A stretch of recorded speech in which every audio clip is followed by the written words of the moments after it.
Ever wondered what happens legally when lives cross borders? Maybe you fell in love and married on a beach far from home, or perhaps, you're facing a separation where one of you is living in London and the other is, well, somewhere else entirely. Hmm. Suddenly, simple questions like, are we married? Or can I get divorced? If they just become these incredibly complicated legal puzzles. Yeah, it's not straightforward. You're dealing with different legal systems, conflicting rules, sometimes really surprising outcomes. Exactly. We're talking about the intricate, sometimes bewildering world of matrimonial causes within conflict of laws. It really is where the personal meets the international legal landscape. When a marriage or a separation or an annulment involves people with connections to more than one country, well, English courts need clear rules. Right. They need to figure out a few basic things. Can they even hear the case in the first place? Which country's laws should they actually apply? And, crucially, will they recognize a divorce or an annulment that's already happened somewhere else? And that's precisely our mission today here on the Deep Dive. We're going to take a really detailed look at this complex area, and we're drawing exclusively from the materials provided to us. That's right. And we want to give a big thank you to the University of London for making these valuable documents available for educational purposes. It's really appreciated. Absolutely. This deep dive is brought to you specifically by Sinorbit Academy, Sri Lanka, and we truly wish all of you studying this topic the very best of luck for your exams. Yes. Good luck, everyone. Our goal today is to cut through the complexity, highlight the key rules, the concepts, and really make those important case names stick with you. Think of it as a guided tour. We'll walk through the main statutes, the regulations, the landmark cases that really shape this area of law. We'll start with jurisdiction, that's the who can hear the case question. Okay. Then we'll tackle the choice of law, whose rule book applies. Hmm. And that gets particularly complex for annulment, much more so than divorce. We'll spend a good chunk of time on recognizing foreign judgments. Will England accept that foreign decree? That includes looking at non-judicial divorces like the talaq, which raises specific challenges, and situations spanning multiple countries. And financial provision, too. Yes, we'll briefly touch on how financial matters, maintenance, and so on are handled when international borders are involved. It's a fascinating area, isn't it? Full of intellectual challenges, but also just immensely practical for anyone navigating relationships across borders. So let's dive in. Agreed. Getting these rules and distinctions right is absolutely vital. Let's start with jurisdiction. Okay, jurisdiction it is. Let's unpack this first big question. When you have a couple involved in a matrimonial dispute, maybe seeking a divorce or a separation or an annulment, what are the legal grounds that allow an English court to actually step in and hear that case? Especially when, they have connections somewhere else. Well, historically, it used to be quite different. Jurisdiction for divorce in England was primarily based on the husband's domicile. Right, I remember reading that. But that's evolved significantly. For a long time, especially for cases started before January 1st, 2021, the rules were heavily influenced by an EU regulation. It was called Brussels Malaya. Ah, yes, Brussels the eye. And then, of course, Brexit happened. So what changed from January 1st, 2021 onwards? How does it work now? Good question. So from that date, January 1st, 2021, Brussels Apaya, well, it no longer applies directly in the UK. But, and this is the interesting part, new domestic provisions were introduced, which essentially replicate many of those old EU rules. Really? So they just copied them over? Pretty much. These new rules were inserted into an existing UK law, Section 5, Subsection 2, of the Domicile and Matrimonial Proceedings Act, 1973. We'll probably just call that the 1973 Act to keep it simple. Okay, the 1973 Act. So the source of the rules is now domestic UK statute, the 1973 Act, even though, yeah, the content looks very familiar if you knew the old Brussels Terwaya rules. So direct translation, more or less, but into UK law. Are there any key differences compared to those old Brussels FIA grounds? Anything notable? Yes, there is one particularly notable change in the main grounds for jurisdiction, specifically for cases started from January 1st, 2021. That's the addition of sole domicile as a clear ground. Sole domicile. Yes. Under Brussels the AIA, domicile was more of a residual basis, kind of a fallback. But now, under the 1973 Act, if just one party is domiciled in England and Wales, an English court may have jurisdiction. It's listed as one of the primary grounds. That definitely sounds like it broadens the potential reach of the English courts. The materials list 7 specific grounds, don't they? Now found in Section 5(2) of the 1973 Act for these post-Brexit cases. Let's maybe list them out so everyone's clear. Certainly. It's crucial to know these. For a divorce, legal separation, or annulment petition started on or after January 1st, 2021, an English court has jurisdiction if any one of these applies. Huh. A, both parties are habitually resident in England and Wales. Okay. B, both parties were last habitually resident here and one of them still resides here. Right. C, of France, the respondent, the person answering the petition, is habitually resident here. Makes sense. D, the applicant, the person starting the case, is habitually resident here and has resided here for at least 1 year immediately before making the application. So a year's residency plus habitual residence for the applicant. Correct. Then E, the applicant is domiciled and habitually resident here and has resided here for at least 6 months immediately before applying. 6 months residency if you're also domiciled here. Yes. Then at fire F, both parties are domiciled in England and Wales. Right. And finally G, either of the parties is domiciled in England and Wales. And that ground, G, either of the parties is domiciled. That's the specific one you mentioned was added post-Brexit, right? The sole domicile ground. That's the one. That's the key addition, broadening the scope compared to the primary Brussels, the IRA grounds. And just a point of detail on those habitual residence grounds. Yes. The requirement is that you must be habitually resident on the very day the proceedings are issued. And that period of habitual residence must have been immediately preceded by ordinary residence in England and Wales for the required prior period. So either 6 months or 12 months, depending on which specific ground you're relying on. Ground, D, or E. Okay, so habitual residence on the day plus the prior ordinary residence. Got it. And these rules apply equally to same-sex couples now. Yes, absolutely. The regulations that brought these changes into the 1973 Act, the EU exit regulations, they included mirroring provisions. The aim was to ensure the exact same jurisdictional rules apply for same-sex divorces and civil partnership dissolutions. Full alignment. Good. Okay, so we have these 7 potential grounds. What happens if, say, more than one country could technically have jurisdiction based on these rules? Maybe England and France both meet one of these criteria. How does an English court decide if it's the most appropriate place to hear the case? Under the EU rules, that first-in-time idea was quite important, wasn't it? It was, yes. First past the post often decided it under Brussels the way. But that's another key shift post-Brexit for many cases. For cases started after January 1st, 2021, unless some other specific international agreement preserves it, that principle of first in time is largely gone. The deciding factor now really reverts to determining which court has the closest connection to the case. Closest connection. Exactly. And this is where the concept of forum nonconveniens comes back into play strongly in matrimonial proceedings. Forum nonconveniens. I remember that from other contexts. Yes, you might recall it from Chapter 5 of the materials, discussing civil cases generally. It's that idea that a court might decline jurisdiction if another forum is clearly more suitable. So even if the English court technically has jurisdiction under one of those 7 grounds in the 1973 Act, it might still say, hang on, actually, another country is clearly a better place to deal with this. Precisely. And the 1973 Act also gives the English court specific powers to manage situations where proceedings are already happening somewhere else. Right. This is covered under the rules for stays of proceedings. You'll find that in Section 13.1.1 of the material. Stays, meaning pausing or halting the English case. Yes, exactly.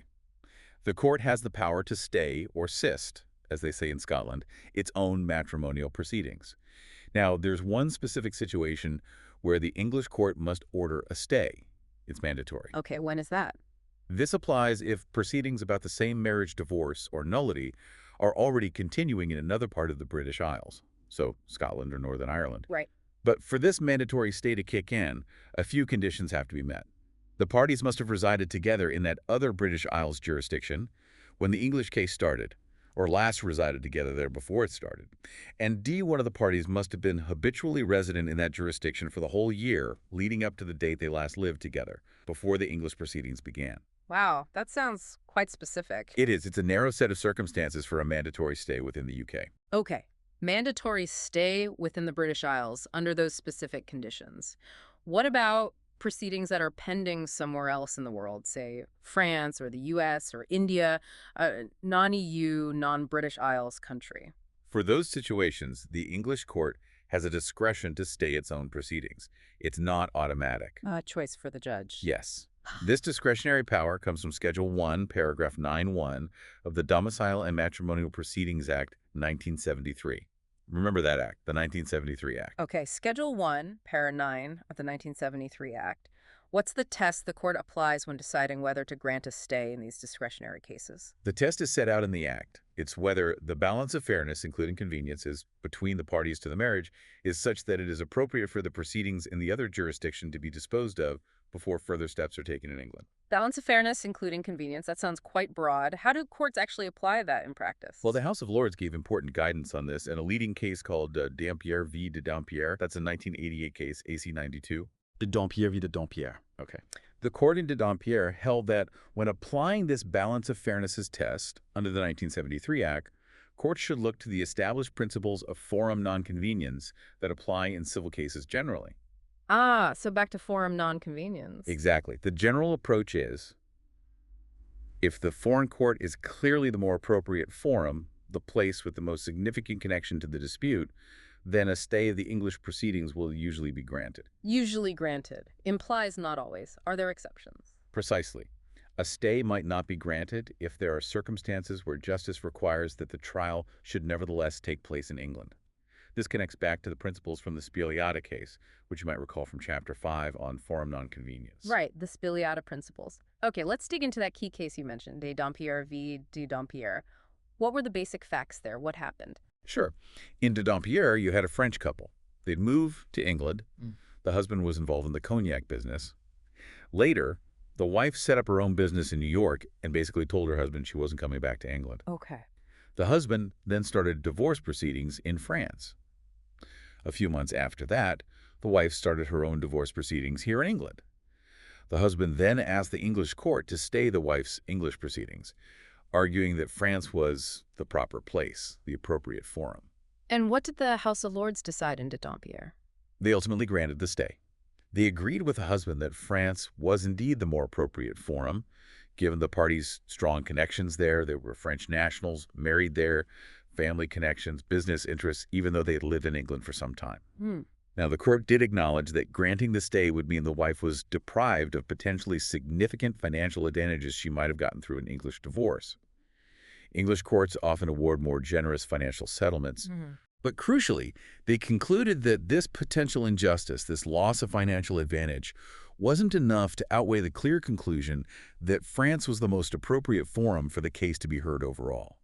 That's a really important takeaway from de Dampierre. So the closest connection principle, finding the most appropriate forum, can actually override potential financial advantages that might be available here in England. That's quite significant. What kind of factors do courts look at when they're weighing up this balance of fairness? They look at a whole range of things to identify the forum with the closest connection.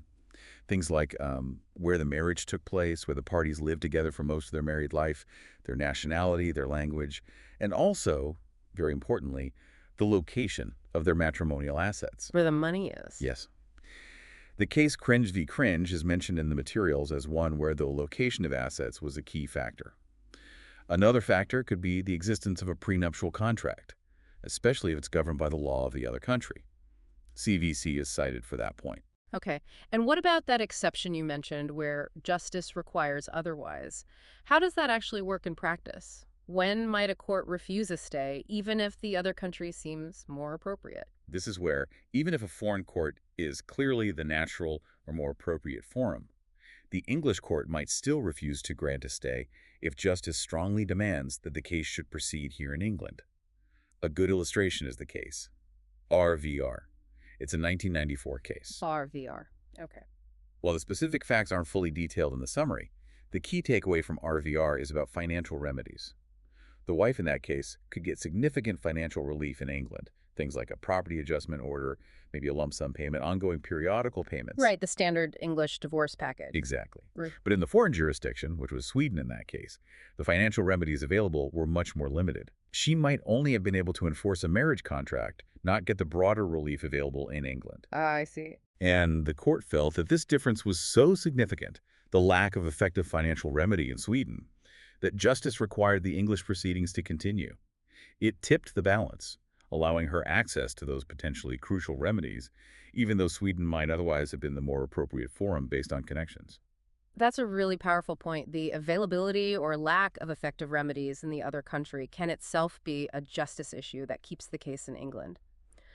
Very interesting. Before we wrap up jurisdiction, just one more thing. What about the legacy of that EU ruling in Owusu v. Jackson? Does that still have any relevance? Ah, Owusu v. Jackson.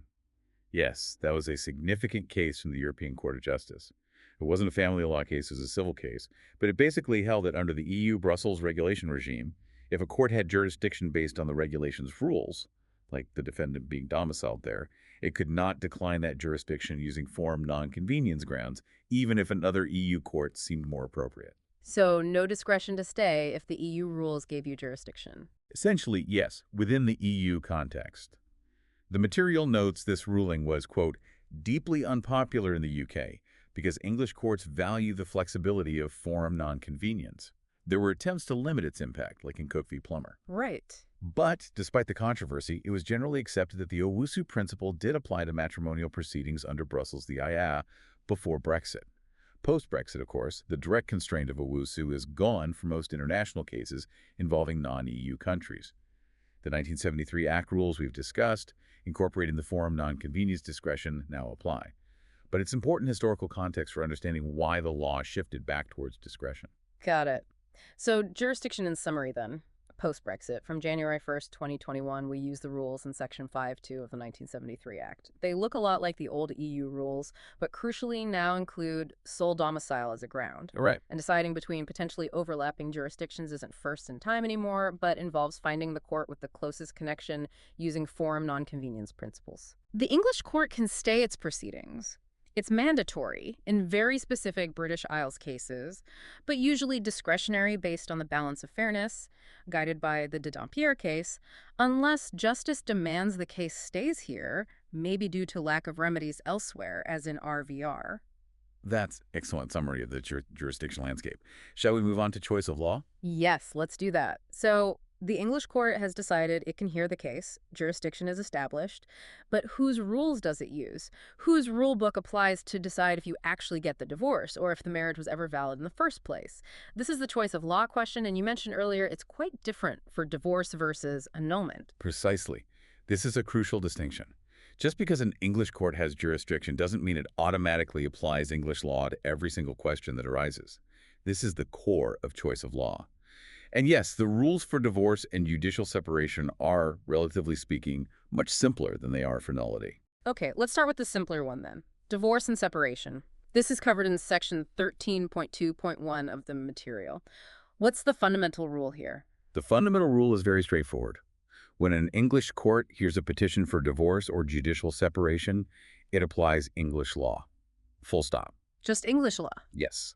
It doesn't apply the law of where the parties are domiciled, or their nationality, or where they got married.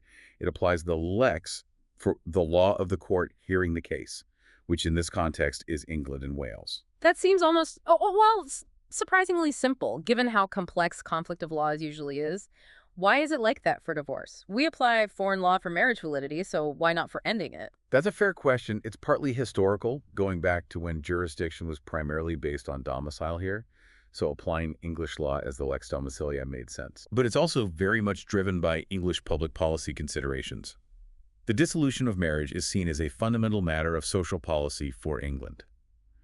English courts are generally reluctant to apply what they might see as potentially unfamiliar or, quote, strange foreign grounds for divorce. They prefer to apply their own established grounds and rules. Okay. You can contrast this with many civil law countries in continental Europe, which would often apply the law of the party's common nationality, the lex patriae. England takes a distinctly different approach for dissolution.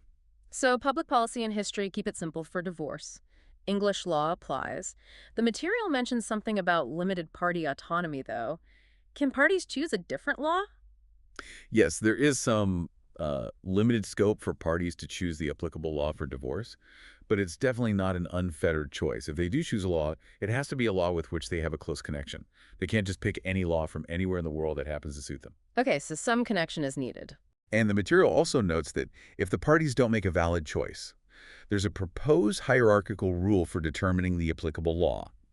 This largely mirrors concepts from an EU regulation on this topic, Rome III, which the UK didn't opt into, but which influences thinking. Right, a hierarchy. Tell us about that proposed order. The proposed rule suggests looking first at the law of the state where the spouses have their common habitual residence at the time the court is asked. Okay. If they don't have one, then you look at the law of their last common habitual residence, but only if one of them still resides there when the court is asked. Right.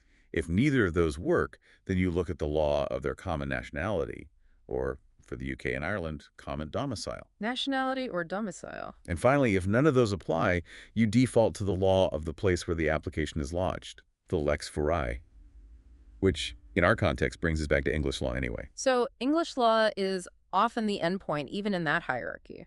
It often is.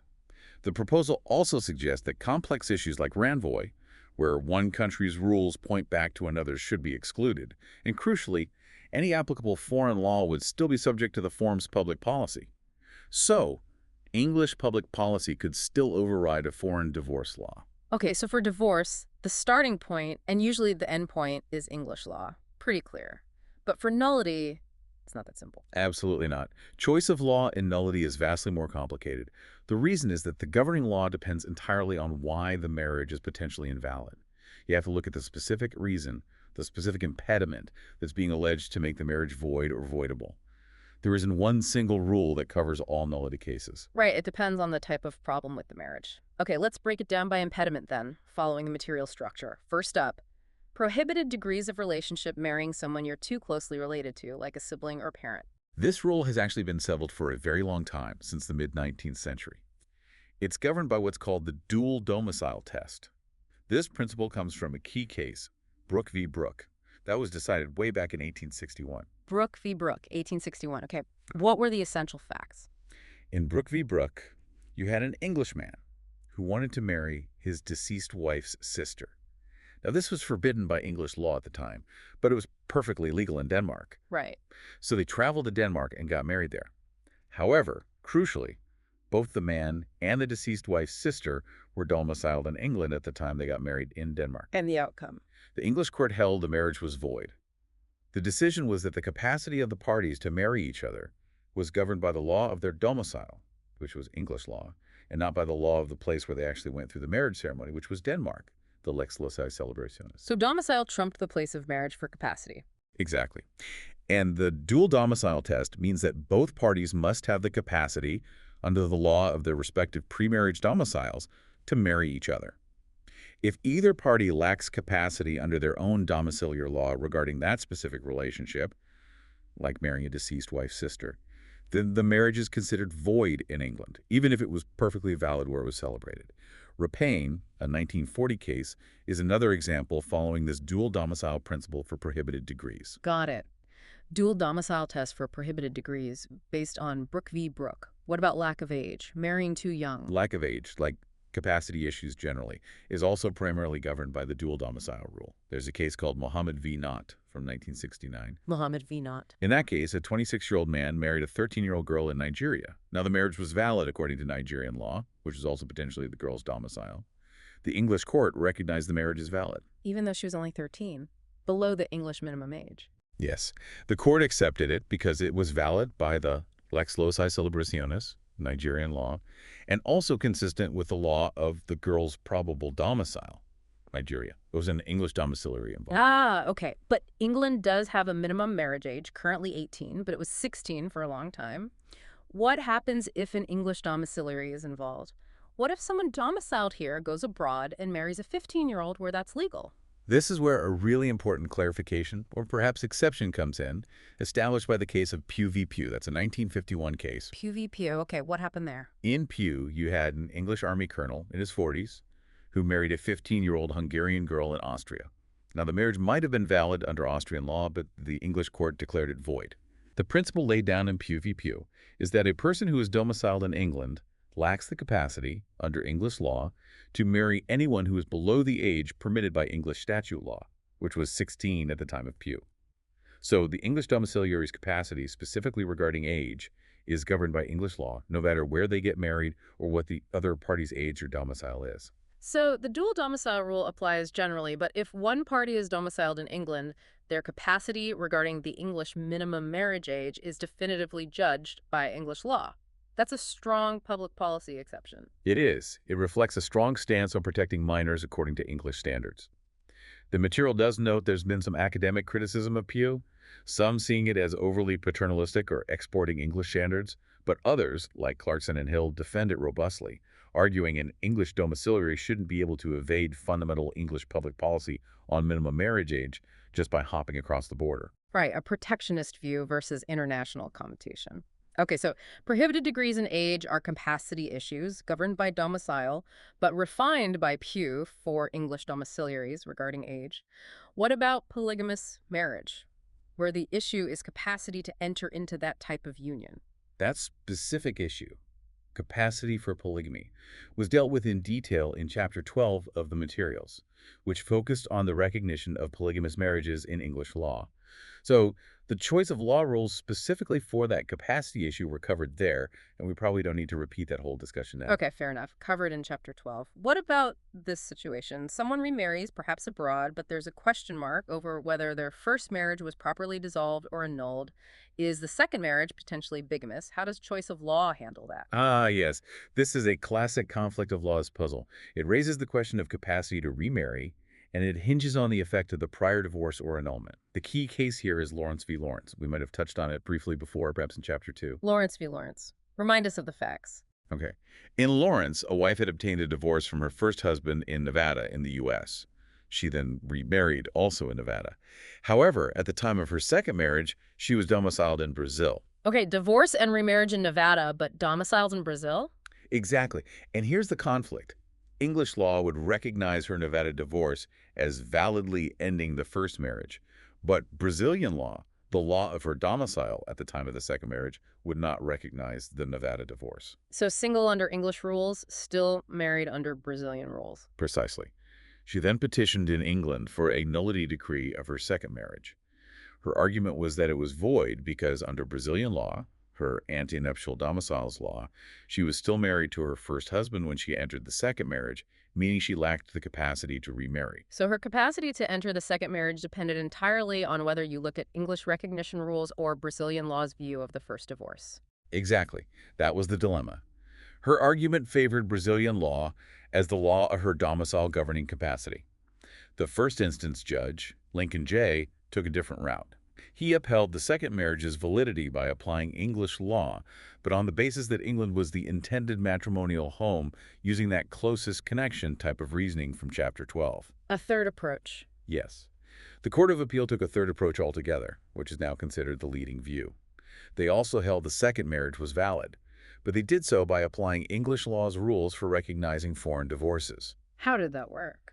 Their logic was, Step 1, do English conflict rules recognize the Nevada divorce from the first marriage? Answer, yes. Step 2, if yes, then according to English law, the wife was single when she entered the second marriage. Step 3, therefore, under English law, she had the capacity to enter the second marriage. So the Court of Appeal essentially said, we determine capacity to remarry based on whether our own rules recognize the previous divorce, not based on what the law of the person's domicile thinks about that previous divorce. That's the essence of the Court of Appeal's reasoning in Lawrence.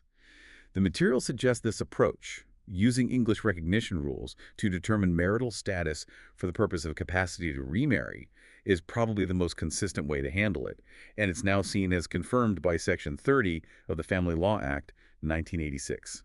Clarkson and Hill discuss this. So the validity of a second marriage after a foreign divorce often boils down to whether English conflict rules recognize that first divorce. That's a really critical point, especially for avoiding those limping marriages where status differs. Okay, moving on to another tricky area. Lack of consent. Things like getting married under duress or due to a mistake or fraud. This sounds like another complex choice of law problem. It is. There's actually quite a bit of uncertainty in the case law about how to categorize defects in consent. Is it an issue of the formal validity of the ceremony, or is it about the essential validity, the core agreement? This affects the choice of law analysis. Cheshire, North, and Fawcett, the textbook writers, observed that while applying English law simply because the case is heard here, the lex fecurvi, seems to have some support in the older authorities, they rather critically call this an abdication from the problem. They feel it sidesteps a proper conflict of laws analysis. So sometimes courts might just apply English law because it's easier or because the case is in England, even if the connection is minimal. It seems that has happened. Buckland v. Buckland, a 1968 case, is given as an example. English law was applied to a marriage allegedly entered into under duress in Malta between two Maltese domiciliaries, seemingly just because the nullity proceedings were brought later in England when the husband had become domiciled here. Hmm. Any other contenders for the governing law? Well, the law of the place of celebration, the lex loci celebrationis, has also sometimes been applied, as seen in Procic v. Procic. But the view generally considered better now is that issues relating to consent should really be referred to the law of the party's domicile. Domicile again. Is there a leading case that supports that domicile-based approach for consent? Yes, the case widely regarded as the leading authority here is Schechter v. Schechter. It's a 1971 decision by Sir Jocelyn Simon P., who was a very influential family law judge. And the story behind the case is quite powerful. It really helps illustrate the legal point. Okay, tell us about Schechter v. Schechter. It's a very moving case. It involved a Polish Jewish woman named Nina Karso. She was a Holocaust survivor. In the late 1960s, she found herself imprisoned in Poland, accused of anti-state activities, likely politically motivated, possibly anti-Semitic persecution. She was gravely ill in prison. Oh, dear. A blind Polish historian named Schechter, who had employed her, made an arrangement with the Polish authorities. If he married Nina, they would release her from prison on health grounds. To make this possible, Schechter first obtained what was essentially a sham divorce from his first wife. He then went through a marriage ceremony with Nina in the prison while she was severely ill. The clear intention was never to have a real marriage, just to secure her release and save her life. Incredible circumstances. Absolutely. After Nina was released, she, Schechter, and Schechter's first wife all managed to come to England. Knowing that Schechter wished to remarry his first wife, the sham divorce presumably wasn't recognized, Nina petitioned the English court for a nullity decree of her marriage to Schechter. Her grounds were lack of true consent due to duress. She only married him under extreme pressure to survive and be freed. So what was the choice of law issue? At the time they got married in the Polish prison, Polish law was both the lex loci celebrationis, place of marriage, and the law of the domicile of both Nina and Schechter. By the time Nina brought the nullity petition in England, English law was the law of their current domicile and also the lex fori, law of the court. Conveniently, both Polish law and English law agreed that a marriage entered into under such duress was void for lack of consent. So the outcome was the same either way. In this case, yes. But Sir Jocelyn Simon P. had to decide which law governed the question of consent. He explicitly held that the validity of the marriage, specifically the reality of consent, was to be determined by Polish law. Why? Because Polish law was the law of the domicile of both parties at the time the marriage was celebrated. So Schechter establishes that domicile at the time of marriage governs the issue of consent. That's the key principle from Schechter. And the modern view, which is supported by the later editions of textbooks like Cheshire, North and Fawcett, and Dicey, Morris, and Collins, refines this slightly. They suggest that lack of consent should be determined by reference to the antenuptial domiciliary law of the party whose consent is alleged to be defective. So if only one party claims duress, it's their domicile's law at the time of marriage that matters for that specific issue. That seems logical. Okay, what about physical defects? Things like impotence or willful refusal to consummate the marriage, or perhaps certain mental health conditions that might affect capacity. These types of issues, often leading to a marriage being voidable rather than void, were considered by the Court of Appeal back in 1948 in de Renneville v. de Renneville. De Renneville. Okay. The court in de Renneville indicated that these questions, impotence, willful refusal, should be decided by reference to the law of the husband's domicile at the time of the marriage. Or, perhaps preferably, they suggested, the law of the intended matrimonial domicile, the place where the couple planned to set up their married life together. Husband's domicile, or the intended matrimonial home. How did a later case apply this? Is there a clearer example? Yes, Ponticelli v. Ponticelli, a 1958 case, is a key illustration. In Ponticelli, the wife was domiciled in Italy. She married the husband, who was domiciled in England, and the ceremony took place in Italy. Crucially, they intended to and did set up their matrimonial home together in England. Okay, Italian wife, English husband, married in Italy, lived in England. What was the issue? The husband petitioned the English court for nullity based on the wife's alleged willful refusal to consummate the marriage. Now, under Italian law, the wife's domicile, willful refusal, was not a ground for annulling a marriage, but it was a ground under English law. So which law applied? Her domicile, Italy, or his, England? The court applied English law. The judge stated the governing law was, and I quote roughly, the law of the country in which the parties are domiciled at the time of the marriage and in which the matrimonial residence is contemplated. They essentially equated this with the husband's domicile at marriage and the intended matrimonial home, which were both English in this case. So English law applied, and the husband could proceed with his nullity petition on the ground of willful refusal, even though the wife's home law didn't recognize it. Correct. That was the outcome in Ponticelli.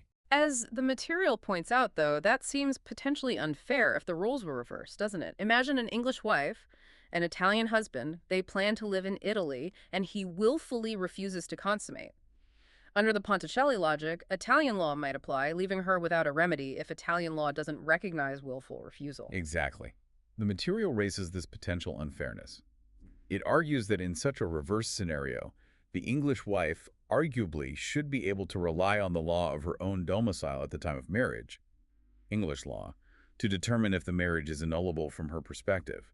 She shouldn't necessarily be trapped by the husband's domicile or the matrimonial home law if that law offers her no relief for something recognized as a serious issue by her own law. A tricky area, definitely, with potential for injustice depending on which law gets chosen. Okay, one final category for nullity choice of law. What about incapacities that English law simply doesn't recognize? Maybe foreign religious rules or social prohibitions, like rules forbidding marriage between certain groups? Yes, this is challenging territory. Think about rules found in some legal systems that might forbid, say, a Muslim man from marrying a non-Muslim woman, or prohibitions based on caste or race that might exist elsewhere. How does English law view these when deciding if a marriage is valid? What do the experts say? Well, some commentators, like the editors of Dicey, Morris and Collins, or Cheshire, North and Fawcett, suggest that English courts would likely reject such foreign prohibitions on grounds of English public policy. They'd refuse to apply a foreign rule that imposes an incapacity unknown or offensive to English law. So just ignore the foreign rule on public policy grounds. That's the suggestion. However, the material also notes that case law isn't always entirely consistent.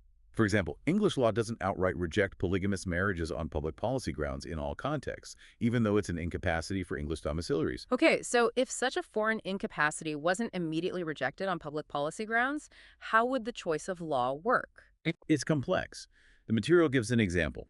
Imagine a French-domiciled Muslim woman marrying an English-domiciled non-Muslim man. If they marry in England, the marriage might potentially be saved by a rule from an old case, Sotomayor v. de Barros, number 2, mentioned chapter 12.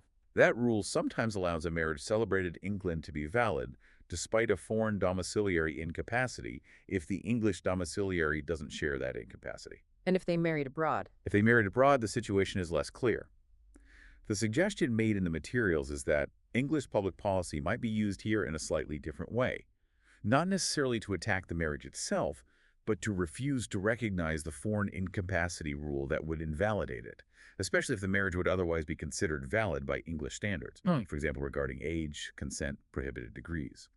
This connects closely to the public policy reasoning we'll see later when discussing recognition of foreign nullity decrees, particularly the Gray v. Formosa case. Phew, okay. That was a really deep dive into the complexities of nullity choice of law. So, just to recap that section. Choice of law is simple for divorce and separation. It's almost always English law. Right.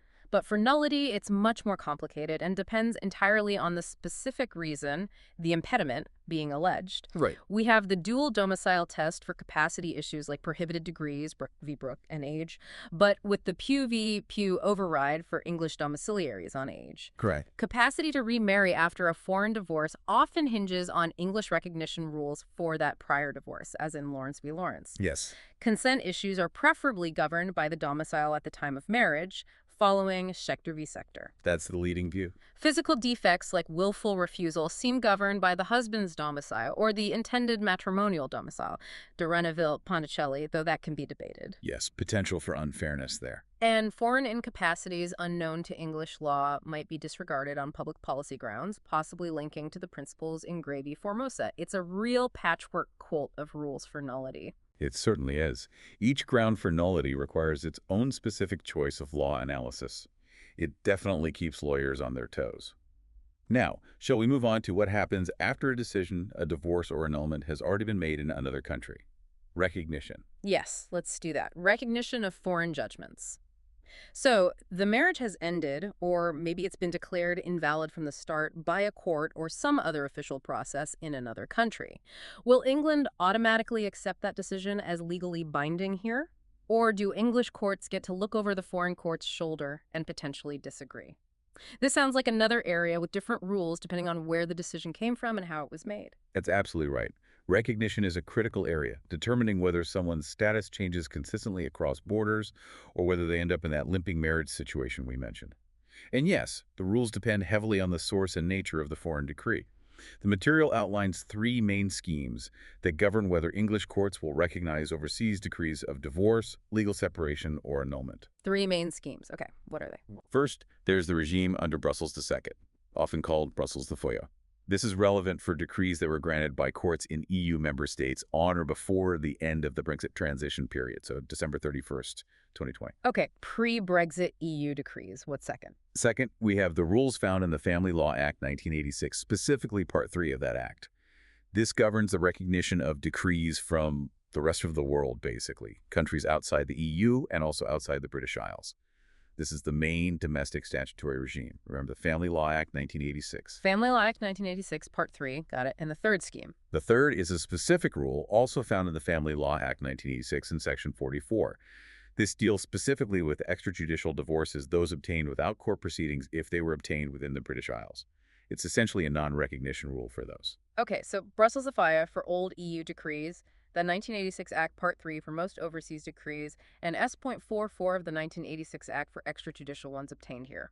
Let's start with those EU member state decrees granted up to the end of 2020, covered by Brussels Affair, Section 13.3.1. How does that work? For decrees granted by a court in an EU member state on or before December 31st, 2020, the rules of Brussels Academy continue to apply in the UK because of the withdrawal agreement. The core principle here is automatic recognition. Automatic. Yes, an English court must recognize such a decree without any special procedure or formality being needed.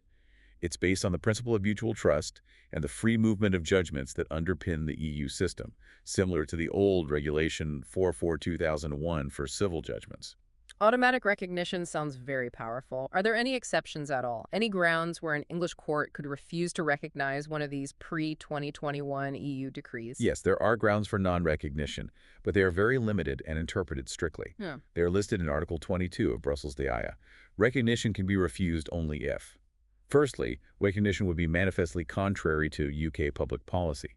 Notice the high threshold manifestly. Secondly, if the judgment was given in default of appearance, meaning the respondent didn't show up and they weren't served with a document starting the proceedings in sufficient time and in a way that enabled them to arrange for their defense. Unless, that is, they unequivocally accepted the judgment later. So, a procedural fairness check for default judgment. Exactly. Thirdly, if the judgment is irreconcilable with an earlier judgment involving the same parties that was given either in the UK or in another member state. Okay, conflicting judgments. And fourthly, if it's irreconcilable with an even earlier judgment from a non-member state involving the same parties, but only if that earlier non-EU judgment actually meets the conditions for recognition under English law anyway. So, very limited grounds focused on public policy, procedural fairness in default cases, and conflicting prior judgments. And the material stresses there are big limitations on what the English court can't look at, right? Absolutely critical point. Under Brussels III, the English court cannot review the substance, the merits, of the foreign judgment. That's Article 26. It cannot refuse recognition simply because English law wouldn't have granted a similar divorce or annulment on the same facts. Article 25. And, very importantly, it cannot review the jurisdiction of the original foreign court or refuse recognition based on English public policy objections to the foreign court taking jurisdiction. Article 24. The idea was maximum mutual trust. Once a competent EU court decided, others respected it with minimal checks. Okay, that's the relatively straightforward picture for EU decrees granted before the end of 2020. What about EU decrees granted from January 1st, 2021 onwards? How are they recognized now? For those more recent decrees from EU member state courts granted on or after January 1st, 2021, the position is different and, frankly, more complex. Recognition in England now primarily depends on whether the specific EU member state that granted the decree is a party to an international treaty called the Hague Convention on the Recognition of Divorces and Legal Separations 1970. The 1970 Hague Divorce Recognition Convention. Yes. This Hague Convention is now the default international agreement the UK relies on for recognizing divorces and separations from many countries, including some EU states. However, it's really important to note, as the material points out, that only a limited number of EU states, about 12 when the materials were written, have actually signed up to this specific 1970 convention. Only 12. So what happens if the divorce decree comes from an EU country that isn't a party to that 1970 Hague Convention? How is it recognized in England then? Good question.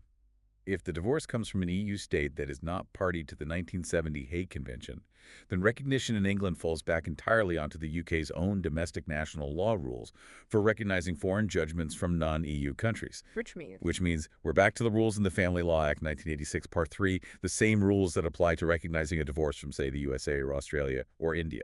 Ah, okay. So the post-Brexit world for recognizing recent EU decrees is much less uniform than the old automatic system. It depends which EU country it is and whether they're in the 1970 Hague Convention.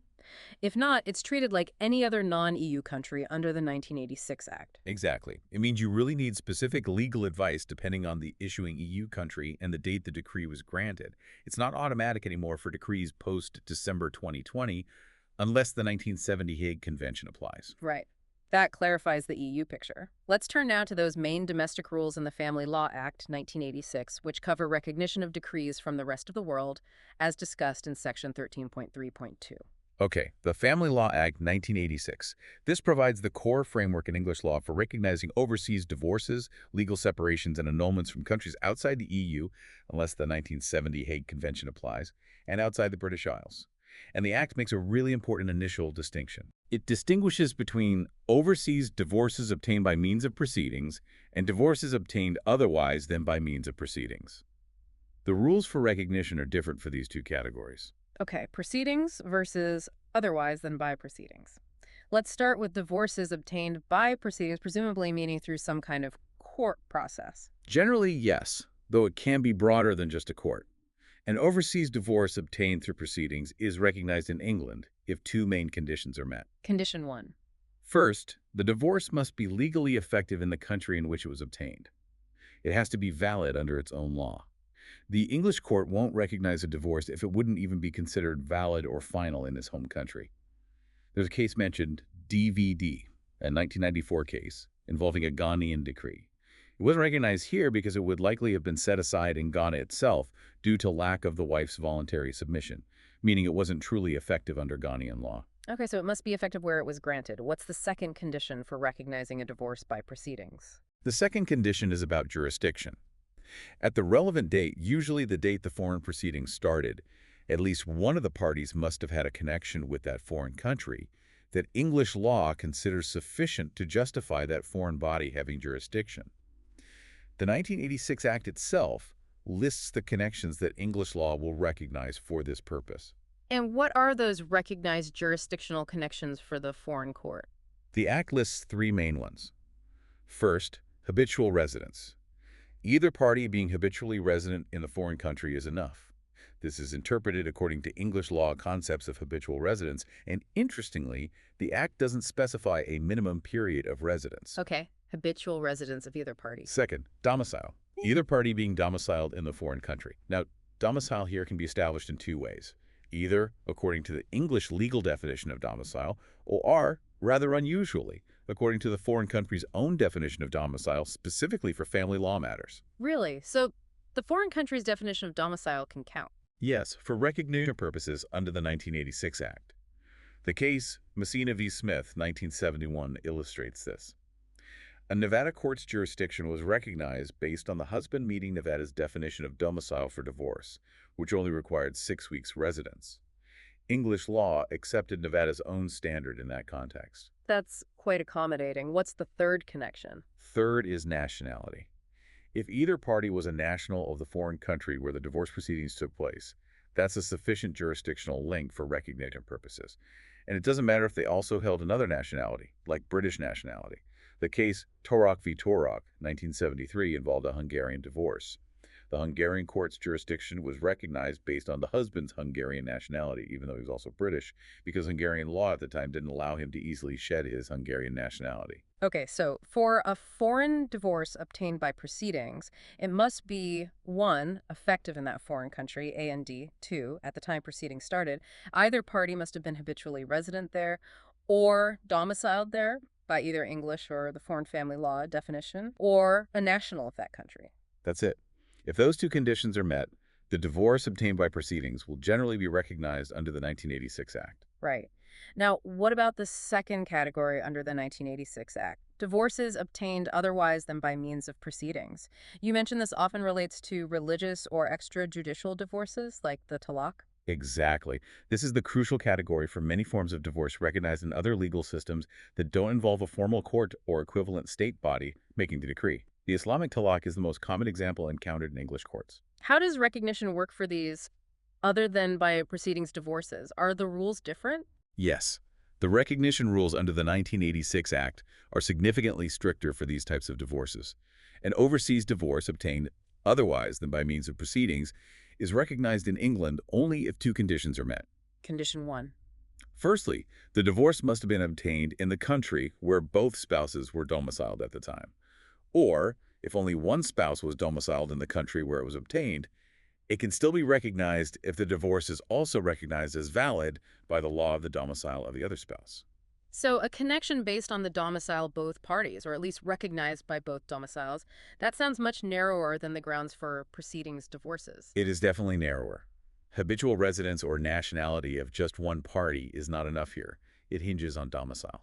Okay, what's the second condition for recognizing these other than proceedings divorces? The second condition is a UK-specific safeguard.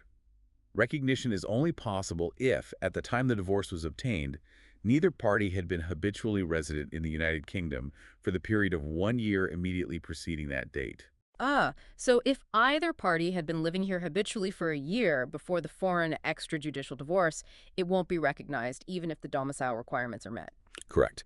It's a measure designed to prevent parties bypassing English divorce law and potential financial claims by obtaining a quick extrajudicial divorce abroad while primarily connected to the UK. Okay, narrower grounds based on domicile, plus this 1 year UK habitual residence exclusion. Now, the key legal phrase here seems to be judicial or other proceedings, which appears in Section 54 of the 1986 Act. What actually counts as other proceedings? If it's not proceedings, it falls into the stricter category. This phrase, judicial or other proceedings, is crucial, but frustratingly, it's not defined in the Act itself. So its meaning has had to be worked out by the courts through case law. The landmark case on this is Quasi v. Quasi. It went to the House of Lords in 1980. Quasi v. Quasi. What kind of divorce process was involved there? Was it a court divorce? No, it concerned a divorce by talaq under Pakistani law, obtained in Pakistan. The husband was a Pakistani national. But under the specific Pakistani law applicable at that time, obtaining a talaq involved more than just the husband saying, "I divorce you." What else was involved? The husband had to give written notice of the talaq pronouncement to an official local administrator, a chairman of the union council. That chairman was then legally required to set up an arbitration council involving representatives from both the husband and wife's families with the aim of attempting a reconciliation. So an official administrative process and attempted reconciliation? Yes, and the divorce only became legally effective 90 days after the initial notice was given to the chairman, provided the husband hadn't revoked the talaq during that cooling-off period. Right. So the big question for the House of Lords in Quasi was, did this whole structured process amount to proceedings under the relevant English statute, which was the predecessor to the 1986 Act but used similar wording? Exactly. The Court of Appeal had actually said no. It didn't count as proceedings. But the House of Lords disagreed. They overturned the Court of Appeal and held that this Pakistani talaq process did fall within the meaning of proceedings. How did they define proceedings then? Lord Scarman gave a particularly influential and quite broad definition. He said proceedings could encompass any act or acts officially recognized as leading to divorce in the country where the divorce was obtained and which itself is recognized by the law of the country as an effective divorce. That's Lord Scarman's definition from Quasi. Any act or acts officially recognized. That sounds like it could capture quite a range of structured, officially sanctioned processes, even if they don't look exactly like an English court case. But what about a simpler bare talaq? where the husband just makes the pronouncement, maybe orally or in writing, perhaps in front of witnesses, but without any mandatory state administrative involvement, like notice to a chairman or a reconciliation council. Does that count as proceedings under the quasi definition? This is a absolutely critical distinction. Despite the potentially broad sweep of Lord Scarman's definition in quasi, it is now considered settled law in England that a bare talaq, one that takes effect purely by the husband's private pronouncement, without any essential involvement of the state or a state-recognized agency beyond perhaps registering it after the fact, does not amount to proceedings for the purposes of the Family Law Act 1986. So a simple private pronouncement isn't enough to be proceedings. Correct. The Court of Appeal clarified this point in a later case, Chaudhary v. Chaudhary, in 1985. They effectively narrowed the potential scope of quasi. The court in Chaudhary stated that to qualify as proceedings, there needs to be a degree of formality and at least the involvement of some agency, whether lay or religious, of or recognized by the state as having a function that is more than probative. More than just proving the divorce happened, the agency has to be part of making it happen. Yes, that's the idea.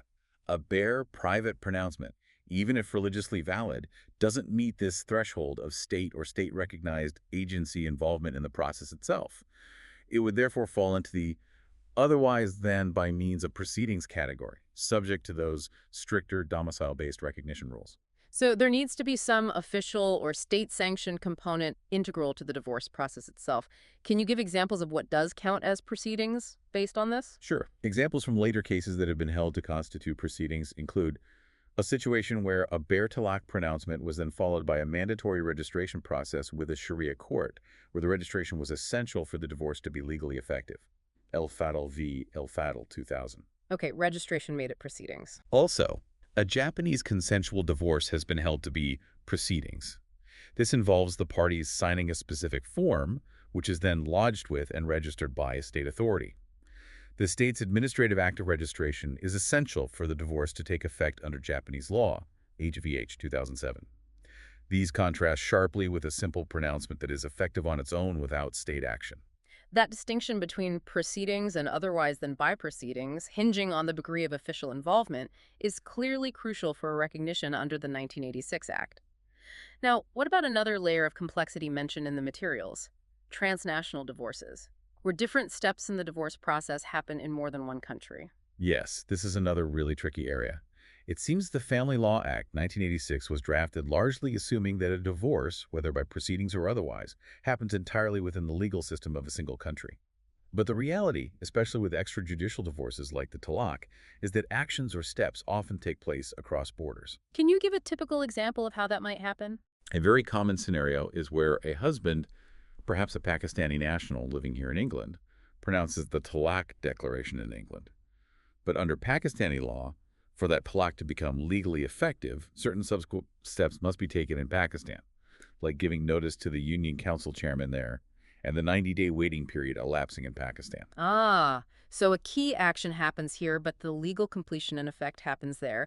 Where was that divorce obtained? England or Pakistan? Exactly. And this question becomes particularly problematic because of that rule we mentioned earlier, Section 44 of the Family Law Act 1986. Remember, S.44 says that no extrajudicial divorce that is obtained in the British Isles can be regarded as legally effective in England. So if this transnational talaq, pronounced here but finalized there, is considered obtained in England because a key part happened here, then it fails at the first hurdle under S.44.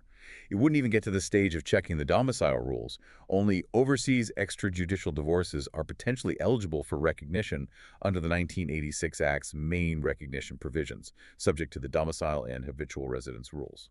So how have the courts dealt with this? If part of the process happens here, can it still be recognized as an overseas divorce obtained abroad?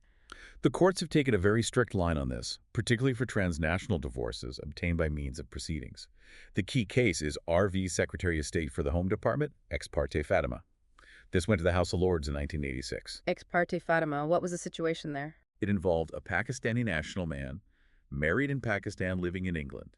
He pronounced talaq in England in order to end his marriage to his first wife, who was presumably still in Pakistan, so that he could marry a second wife and bring her to the UK.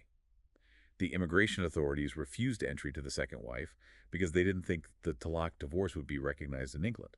The legal question was this talaq pronounced in England but involving the Pakistani legal process, obtained in Pakistan, where it might be recognized under the law at the time, or obtained in England, where it would be ineffective under the equivalent of S.44. And the House of Lords decision in Fatima? The House of Lords held that the divorce was not obtained wholly by proceedings in Pakistan. Why? Because the husband's pronouncement of the talaq in England was an essential act, an integral part of the overall process required by Pakistani law to achieve the divorce. Since a vital part of the proceedings took place here, it could not be classified as an overseas divorce obtained by proceedings that was eligible for recognition under the relevant English statute. That's the core reasoning from Fatima.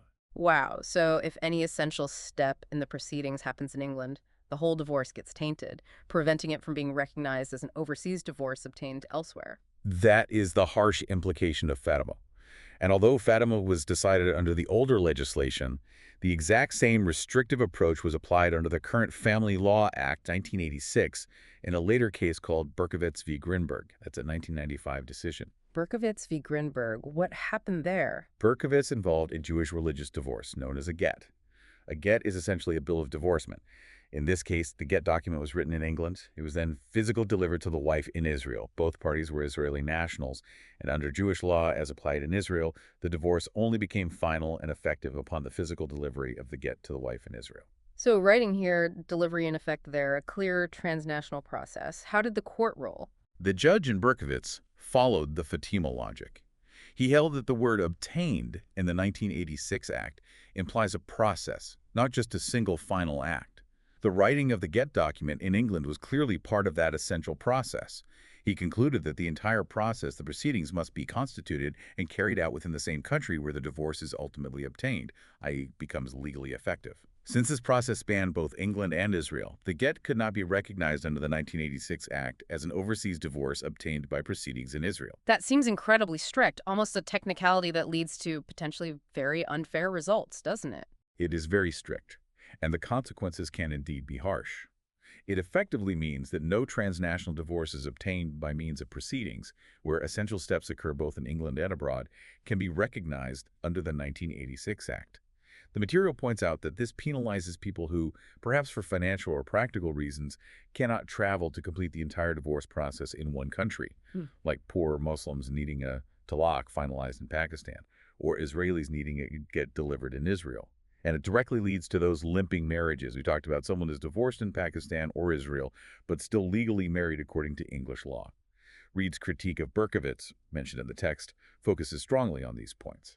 Limping marriage is a really difficult situation for people. Okay, so that's the bleak picture for transnational divorces obtained by proceedings involving England. What about transnational divorces obtained otherwise than by proceedings? Is the outcome any different? Well, the analysis is slightly different. For a divorce obtained otherwise than by proceedings, like a bare talaq, if it were obtained abroad, the question is still, where was it obtained? For many simple talaqs, this would likely be the place where the pronouncement itself takes legal effect. So if a bare talaq were pronounced in England and took effect here, it would clearly fall foul of Section 44 of the 1986 Act and be ineffective. Right. However, Clarkson and Hill, on page 448 of their text, raise an interesting possibility regarding akula. Akula is a form of Islamic divorce initiated by the woman. They suggest the steps for akula could potentially straddle countries. For instance, a wife in Thailand emails her husband in Dubai proposing the khula, which often involves her giving up financial rights, and he then utters the necessary words of acceptance or divorce in Dubai.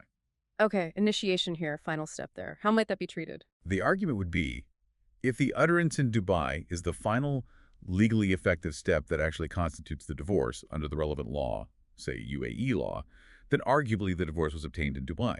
If it's classified as obtained otherwise than by proceedings, which depends on the specifics of UAE law, then its recognition in England would depend on whether the stricter domicile and one-year non-UK habitual residence requirements under the 1986 Act for other than proceedings divorces were met. So, while transnational proceedings divorces involving England seem blocked by Fatima and Berkowitz, a transnational divorce obtained otherwise than by proceedings might, just might, be recognized if the crucial final legal act happens abroad and the other specific 1986 Act requirements, domicile non-UK residence, are satisfied. That appears to be the potential distinction the law allows, although it's certainly a complex area.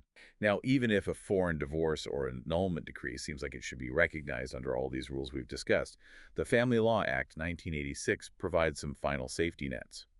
Section 51 of the Act gives the court grounds upon which it may refuse recognition, even if the basic criteria are met. Ah, so even if it ticks the boxes for effectiveness and jurisdiction for proceedings or domicile for other divorces, the court can still say no. What are these grounds for refusal? Yes, Section 51 lists several grounds, and importantly, most of them are discretionary. The court can refuse but doesn't have to. The first ground in Section 51(3)(b) is fairly straightforward.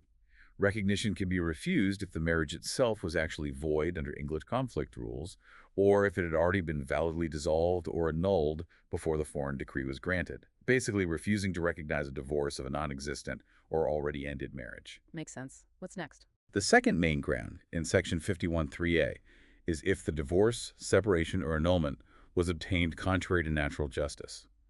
This is all about the fairness of the process used to obtain the foreign decree. Contrary to natural justice, what does that cover specifically? The Act highlights two main aspects of natural justice in this context. Firstly, A, lack of proper notice.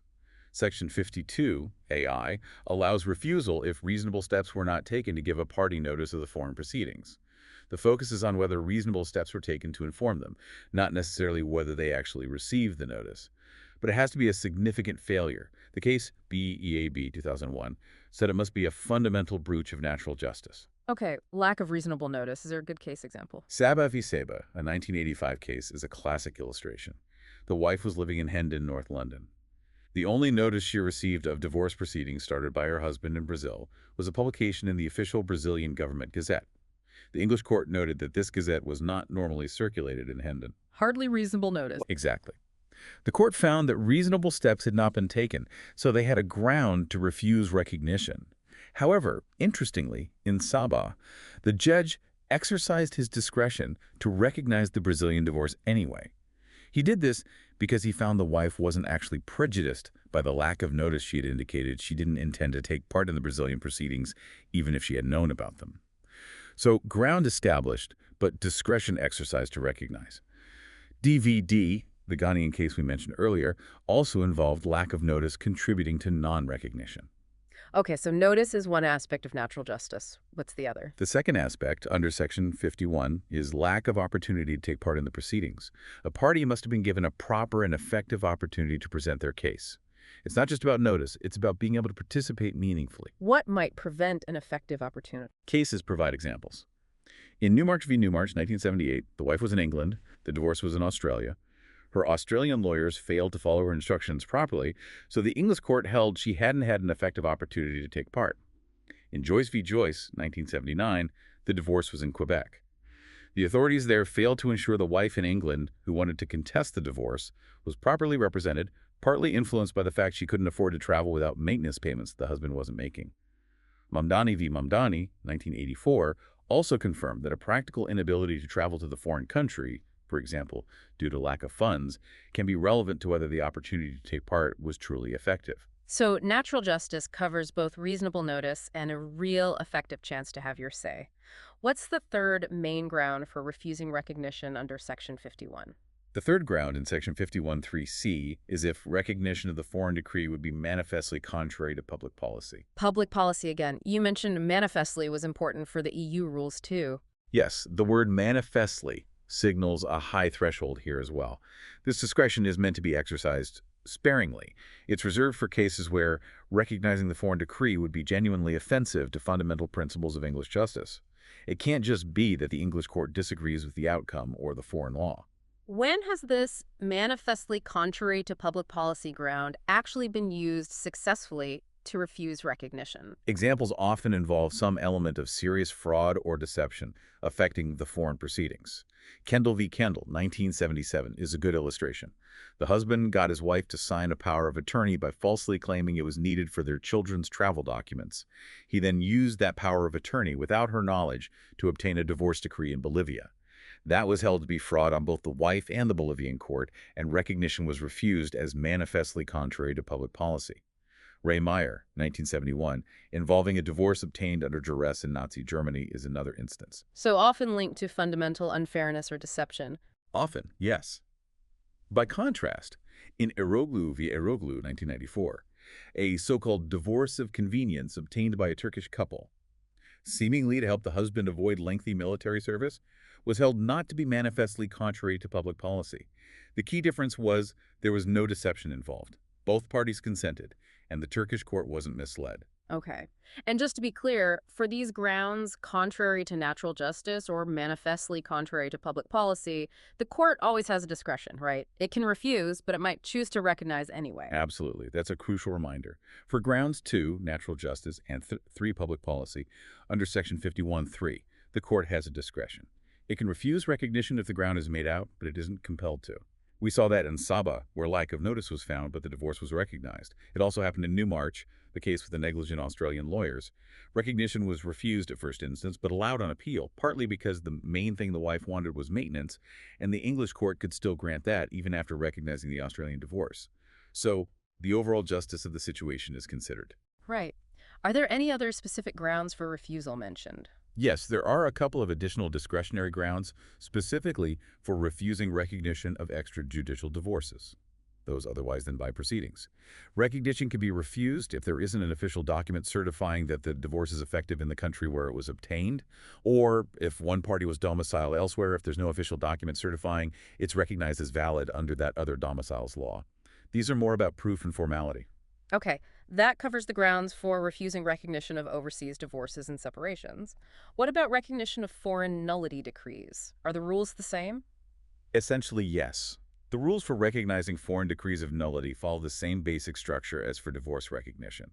They fall into the same 3 potential schemes. Brussels the II for EU decrees granted on or before December 31st, 2020, and the Family Law Act 1986 for most others, unless the 1970 Hague Convention applies, although that convention primarily covers divorce and separation, not nullity. So the same framework applies. Is there any particular complication that arises specifically with recognizing foreign nullity decrees that's perhaps different from divorce? Yes, there's a classic problem that can arise, sometimes called the salvism problem, after a key case. It occurs when a foreign court grants a nullity decree, declaring a marriage void from the beginning, ab initio, but that marriage was actually considered perfectly valid according to English conflict of laws rules, example, validly celebrated here, parties had capacity under English rules. So the foreign court says no marriage ever existed while English law thought there was a valid marriage. Exactly. Now, English law generally values consistency of status across borders, comity. So the default position is often to recognize the foreign nullity decree, even if it contradicts the initial English assessment. But this can have quite problematic consequences, because it can retroactively wipe out rights that might have accrued under English law based on the marriage being considered valid here for potentially many years. Can you give an example? What was the Salveson case about? The case is Selvissen, or von Lorraine, v. Austrian Property Administrator, a House of Lords decision from 1927. A German court declared a marriage void ab initio, something like 27 years after the couple had married. A major consequence in that particular case was that the wife lost the Austrian nationality she had acquired through the marriage. Now, in the specific facts of Selvissen, this outcome might actually have been desired by the wife for property reasons, but the case highlights the potential issue. What if recognizing a decree that retroactively annuls a long-standing marriage unfairly strips someone of crucial rights they relied on, like pension rights, property claims, or nationality, especially if they didn't want that outcome? So recognizing a foreign nullity decree that clashes with English validity rules could lead to real injustice in some cases. Precisely. There's a tension between achieving international consistency of status and protecting rights acquired under English law. Potential ways around this might be for an English court to recognize the foreign nullity decree, but only give it prospective effect from the date of the decree onwards, rather than retrospective effect wiping out the past. Or, in extreme cases, potentially use the public policy ground to refuse recognition altogether if the outcome is deemed sufficiently unjust. Okay. And the specific grounds for refusing recognition of a foreign nullity decree under the 1986 Act are the same as for divorce. Yes, the grounds in Section 51 apply equally. Recognition of a foreign nullity decree can be refused if, enjoy Nancy, it's irreconcilable with a previous relevant decision regarding the party's marital status. This ground is mandatory under Brussels CIA Article 15(1)(c) if applicable, but discretionary under the 1986 Act S.511. The case Vervaeke v. Smith, 1983, which involved conflicting decisions about marriage validity, is mentioned as an example, though discussed elsewhere in the materials. Okay, irreconcilability. 2. It was obtained contrary to natural justice. Same issues of lack of notice or lack of opportunity to participate as with divorce. Right. 3. Recognition would be manifestly contrary to public policy.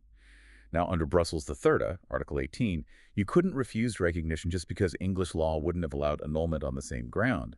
But under the 1986 Act, public policy can be used to refuse recognition if the underlying foreign rule that made the marriage invalid is itself considered objectionable or offensive to fundamental principles of English justice. And this is where that case Gravy Formosa comes back in, isn't it? You mentioned it earlier in the context of choice of law for foreign incapacities. Yes, Gray v. Formosa, 1963, is the absolute key case illustrating the public policy refusal ground for a foreign nullity decree. Let's recall the facts. A husband, domiciled in Malta and a Roman Catholic, married a wife, domiciled in England, at an ordinary English Register Office ceremony. The marriage was perfectly valid under English law. Later, the husband deserted the wife, went back to Malta, and obtained a nullity decree from a Maltese court. The basis for the Maltese annulment was Maltese law, which required Roman Catholics, wherever they married, to do so in a religious ceremony for the marriage to be valid. Since the English Register Office wedding didn't meet this Maltese religious requirement, the Maltese court declared it void. So a clash between English secular validity and Maltese religious requirements. How did the English court react? The English Court of Appeal refused point-blank to recognize the Maltese nullity decree. They held that recognizing it would be contrary to substantial justice, a matter of public policy. Sir Jocelyn Simon P., explaining the reasoning later in another case, Lepre v. Lepre, 1965, put it very strongly. He said it's an intolerable injustice for one legal system, Malta's, to impose its own domestic religious requirements extraterritorially as a condition for the validity of a marriage that was properly and validly celebrated elsewhere, England, according to that place's secular law. English public policy simply wouldn't stand for recognizing a foreign decree that annulled a valid English marriage on such grounds. That's a very clear statement about protecting the validity of marriages performed under English law from certain types of foreign rules, a powerful application of public policy. Indeed, it shows that while comedy is important, it has its limits when faced with what English courts see as fundamental principles of justice. So, to quickly recap recognition, you've got the different schemes, old EU rules, Brussels and the first, the 1970 Hague Convention for some post-Brexit cases, and mainly the Family Law Act 1986 for the rest of the world. Right. The 1986 Act crucially distinguishes divorces by proceedings from those otherwise than by proceedings, with different recognition criteria. Key cases like Quasi and Chaudhary help define proceedings. Okay. Transnational divorces, especially those obtained by proceedings involving steps in England, face major recognition hurdles due to Fatima and Berkowitz, leading to limping marriages. Got it. And even if a decree meets the basic tests, recognition can still be refused under the 1986 Act, primarily on discretionary grounds of lack of natural justice, Sabo Newmarch, or being manifestly contrary to public policy, Gray v. Formosa being the standout example for nullity. That was incredibly detailed, thank you. That covers jurisdiction, choice of law, and recognition. Let's just switch gears slightly before we apply this. What about the money side of things? Financial provision after a foreign divorce or separation. Right. Sorting out the finances, maintenance for spouses or children. Property division is obviously a huge part of ending a marriage or civil partnership. And yes, conflict of laws rules also apply here, covering jurisdiction to make financial orders, and the recognition and enforcement of those orders across borders. How did that work within the EU before Brexit? Was there a system for that? Yes, there was. Prior to January 1st, 2021, jurisdiction, recognition, and enforcement of maintenance obligations, which includes spousal and child support, within the EU were primarily governed by a specific EU regulation, the EU Maintenance Regulation, Regulation 40/2009. The maintenance regulation. Yes. It provided a fairly clear framework and aimed to make enforcement of maintenance orders relatively straightforward between most EU member states. Although this regulation has been repealed for the UK, its provisions still apply to proceedings that were commenced or requests for recognition enforcement that were made before the end of the Brexit transition period, end of 2020. Okay, so the old EU regulation covers old cases. What about post-Brexit? For financial cases starting from January 1st, 2021 onwards, how do English courts decide if they can make orders, and how are orders enforced internationally now? For cases concerning financial orders that started after January 1st, 2021, English courts generally determine their jurisdiction to make such orders, using purely domestic UK rules. These rules vary depending on the specific type of financial claim being made. Theory G, maintenance versus capital claims after a foreign divorce. The old EU jurisdictional rules generally don't apply anymore unless the parties had made a specific choice of court or choice of law agreement under the old EU rules that is preserved by the withdrawal agreement. So jurisdiction is mostly back to UK domestic law. What about recognizing and enforcing financial orders internationally now between the UK and EU countries for these newer cases? Again, it depends on when the case started. For proceedings commenced before January 1st, 2021, the withdrawal agreement maintains some links, meaning enforcement might still happen under modified EU rules, possibly needing declarations of enforceability. Right. But for financial cases started after December 31st, 2020, the main tool the UK now relies on for international recognition and enforcement, including with EU states, is the 2007 Hague Convention on the International Recovery of Child Support and Other Forms of Family Maintenance. The 2007 Hague Maintenance Convention. Yes. The UK ratified this convention, and importantly, most EU states are also parties to it. So this provides a multilateral framework for recognizing and enforcing orders for child support and also some forms of spousal maintenance between the UK and those participating states. It's not quite as seamless, perhaps, as the old EU regulation, but it's the primary mechanism now. For Denmark, which isn't in the 2007 convention framework with the UK, the older 1973 Hague Maintenance Enforcement Convention continues to apply. Okay, so the big shift for finance post-Brexit is away from the dedicated EU maintenance regulation and towards using UK domestic rules for jurisdiction, and relying mainly on the 2007 Hague Maintenance Convention for recognition and enforcement with many countries, including most EU states. That's the essence of the structural change the financial provision landscape post-Brexit. It definitely adds another layer of international convention rules to be aware of. Absolutely. We've covered a huge amount of ground there.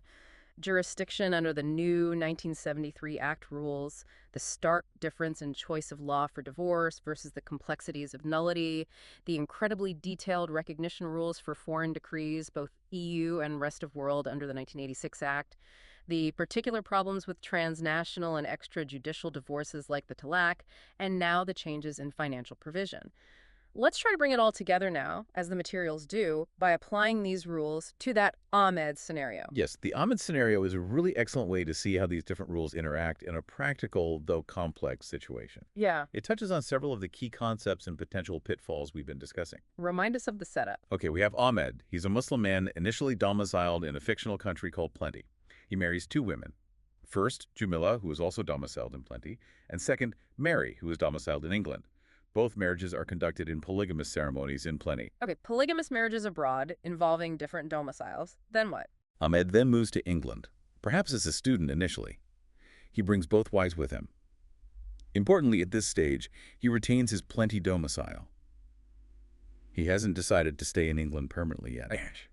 While in England, Ahmed divorces his first wife, Jamila, by pronouncing a talaq in England. Talaq pronounced here. Okay. Sometime after that, he meets and falls for a third woman, Suma. Suma is resident in England, but is also domiciled in Plenty. Ahmed travels back to Plenty and marries Suma there, again in a polygamous form. They both then return to England. So now he has potentially two wives in England, Mary and Suma having divorced Jamila by talaq here. Correct. Then Ahmed gets a proper job in England, forms the intention to stay indefinitely, and after about 3 years of living here with that intention, he acquires an English domicile. His connection shifts. Okay, he becomes English domiciled. But then, sometime later, he decides to return to Plenty, leaving Mary and Suma behind in England. The scenario also tells us that the law of Plenty allows a man to have up to 4 wives and permits divorce by talaq pronounced before a cleric. That's the background.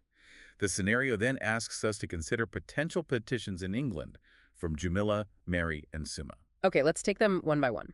First, Jamila's potential petition. She wants to come to an English court to get a declaration that her divorce by talaq is valid and recognized here. Right. So for Jamila, we need to apply the rules we discussed for the recognition of overseas divorces, Right. specifically extrajudicial ones. Her divorce was a talaq. Where was it obtained? The facts state it was pronounced in England. And that immediately triggers. Section 44 of the Family Law Act, 1986. Remember, S.44 states clearly that no extrajudicial divorce obtained in the British Isles shall be regarded as effective in England. Even if the divorce might be perfectly valid under the law of Plenty where they were both domiciled at the time. Even then, the location where the extrajudicial divorce is obtained is critical. And the transnational divorce cases, Fatima and Berkovitz, are highly relevant here too. How so? Those cases establish the principle that if an essential step in obtaining the divorce, even if it's an extrajudicial one that might involve subsequent proceedings abroad for full effect, occurs in England, the entire divorce is considered obtained in the British Isles for the purposes of the 1986 Act.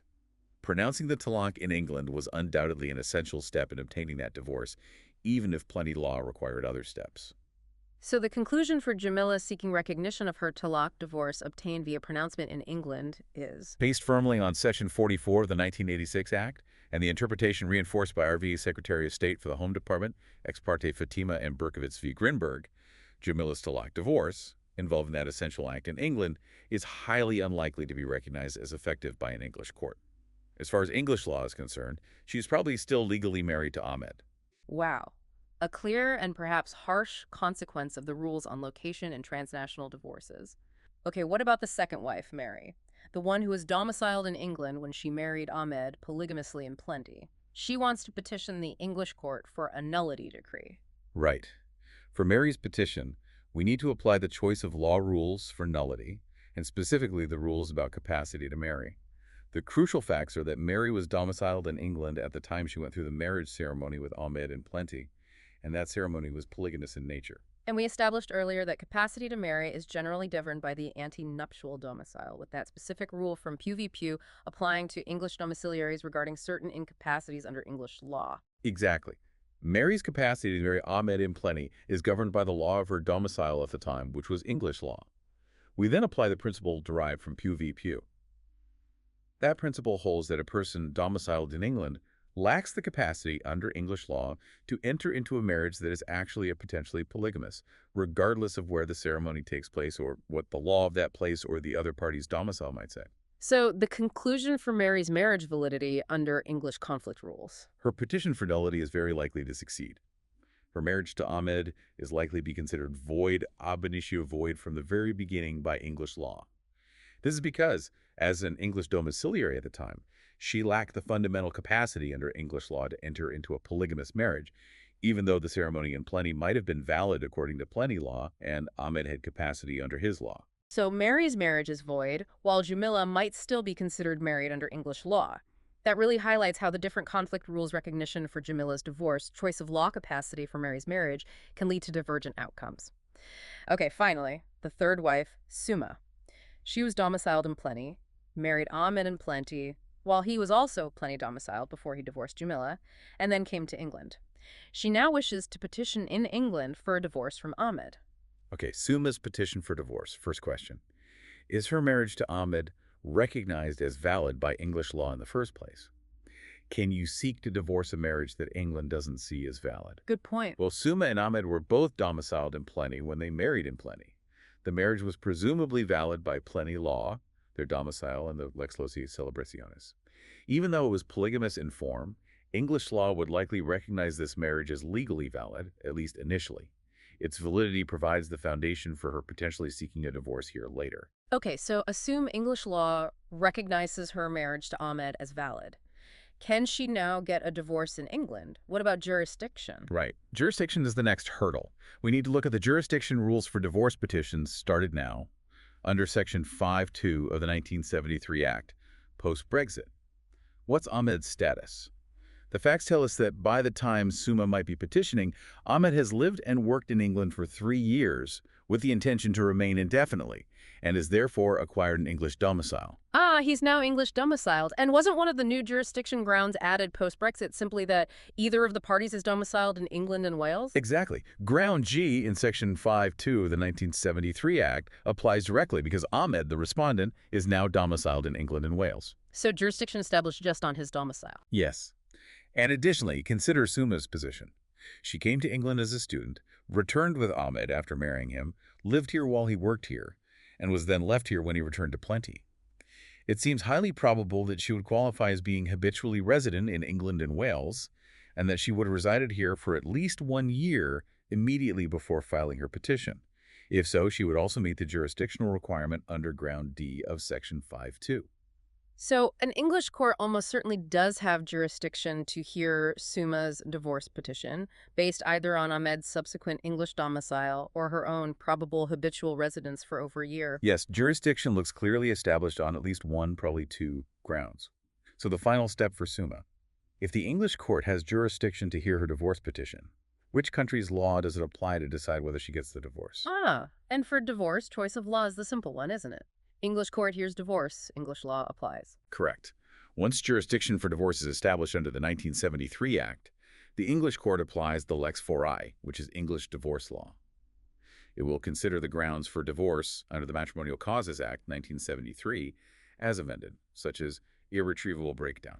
So, despite all the foreign elements for plenty domicile at marriage, the marriage in plenty, the polygamous nature initially, Ahmed's original plenty domicile Suma can likely petition for and obtain an English divorce under English law, primarily because Ahmed subsequently acquired an English domicile, and Nandor, she herself established habitual residence here. Exactly. It's a fascinating contrast. Jamila's talaq divorce pronounced here is likely invalid here. Mary's polygamous marriage entered into while she was English domiciled is likely void here. But Suma's polygamous marriage entered into while both were plenty domiciled is likely recognized as valid here, and she can now likely dissolve it using English divorce law because of the jurisdictional links established later. That Ahmed scenario really does crystallize how these different rules work, doesn't it? It pulls together jurisdiction under the current 1973 Act, the complexities of recognition, especially for non-judicial and transnational divorces like Jamila's, highlighting Fatima and Berkovitz, and the crucial distinction between choice of law for nullity, Mary's capacity issue governed by Pew, versus the straightforward application of English law for divorce once jurisdiction is met, Suma's case. It shows vividly how English conflict rules can treat different individuals and different marital events very differently based on domicile, location of acts, and the type of proceeding. It's an excellent teaching example for precisely those reasons. It forces you to apply the specific rules accurately. Wow, that was a truly comprehensive journey through this incredibly complex area of law. Thank you. We have indeed taken a deep dive into the intricate world of matrimonial causes and conflict of laws. We've navigated jurisdiction under those post-Brexit rules in the 1973 Act. Explored the very different choice of law paths for divorce, mostly English law, compared to the many thorny impediment-specific rules for nullity, recalling key cases like Brooke v. Brooke, Pugh v. Pugh, Lawrence v. Lawrence, Sector v. Sector, and Ponticelli v. Ponticelli. And we've delved into the highly nuanced rules for recognizing foreign decrees. We looked at the old EU automatic system versus the current reliance on Hague Conventions or the crucial Family Law Act 1986 for the rest of the world. We wrestle with that vital distinction between divorces by proceedings and those obtained otherwise, the meaning of proceedings shaped by quasi and chaudhry. And we confronted the significant challenge of transnational divorces, particularly those involving acts in England, highlighted by Fatima and Berkovitz, and their unfortunate consequence of creating limping marriages. We also examined those important grounds under the 1986 Act for refusing recognition, even if the basic tests are met, focusing on breaches of natural justice, like lack of notice or opportunity, citing Saba and Newmarch, and the high bar of being manifestly contrary to public policy, with Gray v. Formosa being the standout case for refusing a foreign nullity decree on that basis.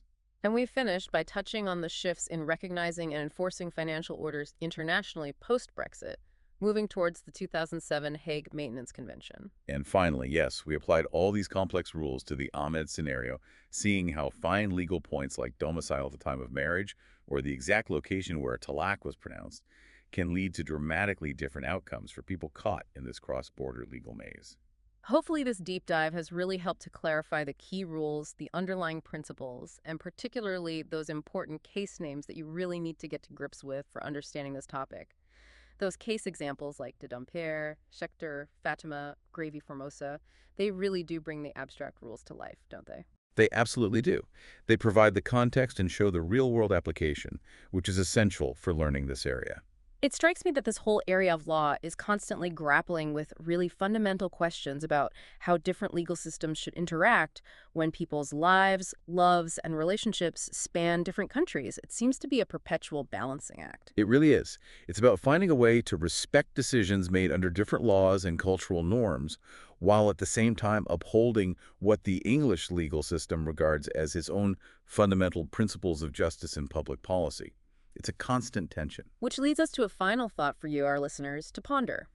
In our increasingly globalized world, where relationships and families are more international and diverse than ever before, how do you think legal systems, like the one here in England and Wales, can best navigate that inherent tension? How can they best balance the desire for international harmony and recognition of foreign decisions against the absolute need to safeguard domestic standards of fairness and protect potentially vulnerable parties according to local public policy? It's a profound question, and there are no easy answers.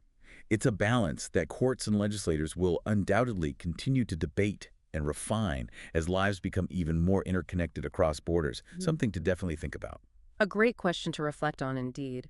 Thank you so much for joining us for this deep dive into matrimonial causes in conflict of laws. It was my pleasure. A challenging but vital topic. This deep dive was brought to you by Sinorbit Academy, Sri Lanka. And let us say again, to all of you preparing for your exams, we wish you the very, very best of luck.